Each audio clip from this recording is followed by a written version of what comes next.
Bueno, vamos a pasar a otro tema. El gobierno presentó ayer el proyecto que simplifica la reforma tributaria y según el propio ministro de Hacienda, Rodrigo Valdés, esta iniciativa no significa una reforma a la reforma.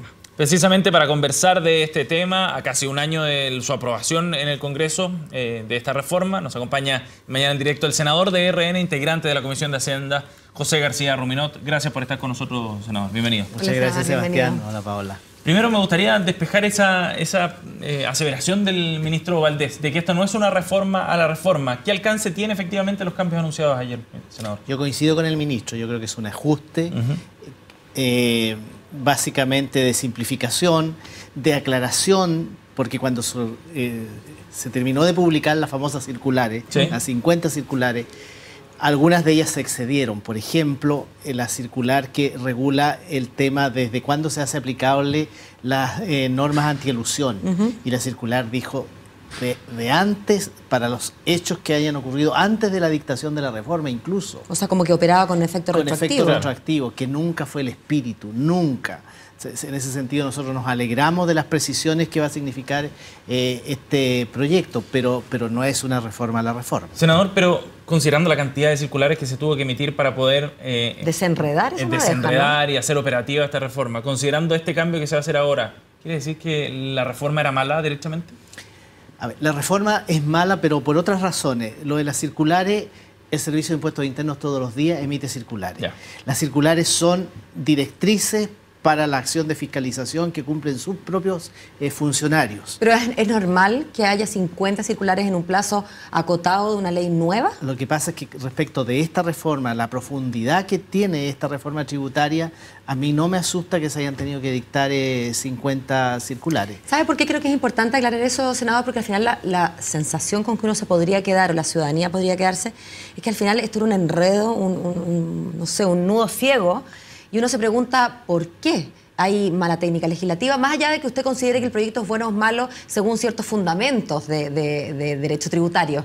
Pero una vez que, insisto, sin o con estar de acuerdo con los fundamentos de una reforma, hay maneras de hacer una ley coherente, comprensible, y de enredar y hacer este nudo ciego. ¿Pasó eso? ¿Una mala ley? Es que esta fue una reforma tributaria muy profunda que afectó, si mal no recuerdo, algo así como 14 impuestos. Por lo tanto, era muy presumible de que cada modificación iba a significar a lo menos una circular. Y como además entran en vigencia en distintas etapas, entonces había que regular eso. Y por eso a mí no me asusta. Ahora, de verdad que el sistema de renta atribuida y su convivencia con el sistema semi-integrado era de una complejidad enorme. Y por eso es que el ministro entiende eso y decide que el régimen general sea el semi-integrado y no el de renta atribuida. ¿Por qué no lo entendieron ustedes, los senadores y diputados, esta complejidad que usted dice que es tan evidente, que en realidad era... Bueno, pero... Paola, nosotros lo advertimos desde el primer día. Nosotros como Alianza, como Renovación Nacional, desde el primer día dijimos de que la renta atribuida tenía problemas de constitucionalidad y sobre todo iba a tener problemas de aplicación práctica. Dijimos que, yo quiero recordar porque, bueno, tampoco la ciudadanía tiene por qué saber, pero yo quiero recordar que la renta atribuida significaba 25% de impuestos de primera categoría, sí, pero además un 10% de retención, con lo cual la verdadera tasa del sistema de renta atribuida pasaba a ser de 35%. En esa oportunidad logramos convencer al exministro Arena de que ese 10% era inconstitucional, porque se estaba haciendo pagar impuestos por una renta que no existía. No sé, claro. Y finalmente, en este acuerdo que existió, se sacó esa retención del 10%.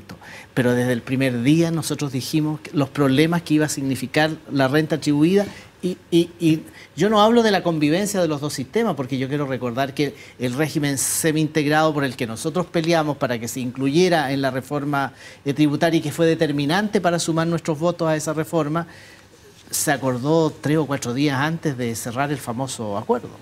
Y precisamente si ustedes formaron parte de ese acuerdo, de la cocina, como la llamó Andrés Saldívar, de esta reforma tributaria, ¿Por qué le dieron el voto a favor, digamos, a este proyecto que finalmente se aprobó con respaldo transversal después de una negociación política, por cierto?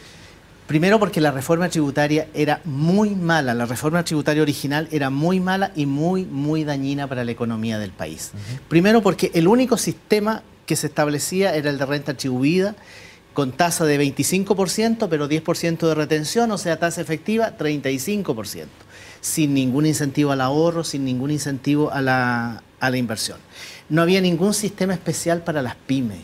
Yo quiero recordar que aquí creamos el 14 TER, que es un régimen especial al que ya se han sumado, de acuerdo con las cifras que nos dio el ministro, como casi 200.000 empresas. Y esperamos que lleguen a las 600.000, 800.000 empresas. Es decir, la gran mayoría de las pymes debieran tributar en base al 14 TER. Perfecto. No existía 14 TER. Después, todo lo que significó la defensa de la renta presunta. Yo vengo de la región de la Araucanía, una región agrícola, con muchos pequeños agricultores, en que la renta presunta es la modalidad más fácil de tributar. La renta presunta prácticamente desaparecía. La defendimos y logramos mantenerla. Entonces, fueron muchos cambios. Todo lo que era, recuerdo yo, la ganancia de capital en la venta de bienes raíces. ¿Cómo nos llamaba la gente que nos decía, si vendo mi casa voy a tener que pagar impuestos, me van a calcular, yo compré mi casa hace 50 años, ¿cómo me van a calcular la diferencial entre el ingreso de hoy y lo que pagué por la casa hace 50 años atrás? La gente estaba muy desesperada. Eso también se arregló y se arregló bien. Y como arreglamos varias cosas bien y fundamentalmente incorporamos este sistema de integración parcial que hoy día va a ser el gran sistema, sí. Nosotros decidimos dar nuestros votos. Podríamos perfectamente bien haber mirado desde la vitrina, haber mirado desde lejos, dejar se hubiera aprobado igual. Se hubiera aprobado igual porque la nueva mayoría tenía los votos para aprobar lo que quisieran, pero nosotros sentimos un deber patriótico de colaborar y de hacer, dentro de lo malo que era, dejarla menos mala.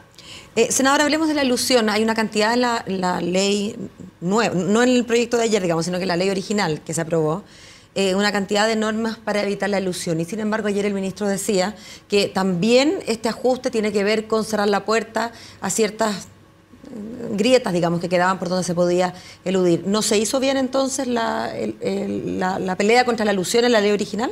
No, tiene que ver con la convivencia de los dos sistemas. Yo puedo ser socio de varias empresas. Y ocurre que en una empresa yo tengo renta atribuida, en la otra tengo integración parcial, entonces en una pasan todas las rentas, en la otra pasan solo los retiros, y eso podía originar en la declaración personal un enredo y eventualmente, yo así entiendo lo que quiso decir el ministro, y eventualmente alguna ilusión.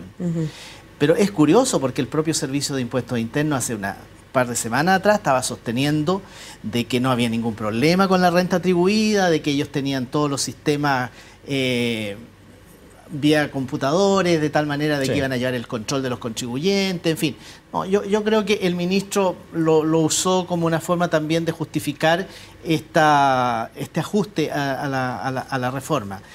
Pero yo no creo que por ahí haya habido una gran posibilidad de ilusión. Senador, por último, para cerrar el tema, ¿hay posibilidad y ve usted espacio para hacer mayores cambios a los propuestos ahora por Hacienda y hacer una reforma mejor?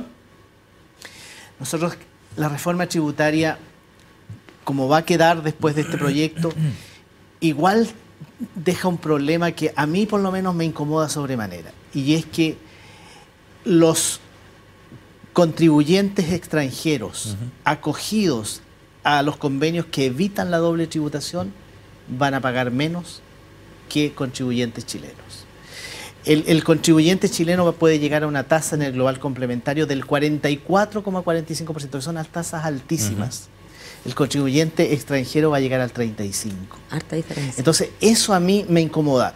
Nosotros estuvimos junto al senador Andrés Alamán y junto al presidente del partido, Cristian Monkever, hace aproximadamente 30 días con el ministro de Hacienda y le dijimos que para nosotros el ideal sería mantener la tasa del 25%. Yo quiero recordar que nosotros subimos la tasa del 20 al 25 en 4 años.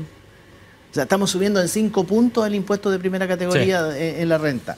Entonces, nosotros decimos, dejemos la tasa en 25, no en 27, porque el régimen semi-integrado, su tasa es de 27%. Dejémosla en 25%. Bien. Y subamos el crédito, en lugar de usar solo el 65% del impuesto pagado en primera categoría. Yo pido disculpas porque esto es bien técnico. Es bien técnico, sí. Que lo subamos de tal manera de disminuir la carga tributaria para que tengamos y podamos en realidad abordar el tema central, que es que la economía está creciendo muy poco. Bien. Y como la economía crece poco, el fisco también recauda menos. O sea, aprovechar esta instancia para hacer una especie de estímulo también a la... Ahora, yo entiendo que esa es la puerta Perfecto. que quiso cerrar ayer el ministro cuando dijo, mire, no vamos a hablar más de reforma tributaria durante el actual gobierno, pero ahí hay un problema central. No puede ser que el inversionista extranjero termine pagando menos que el inversionista nacional.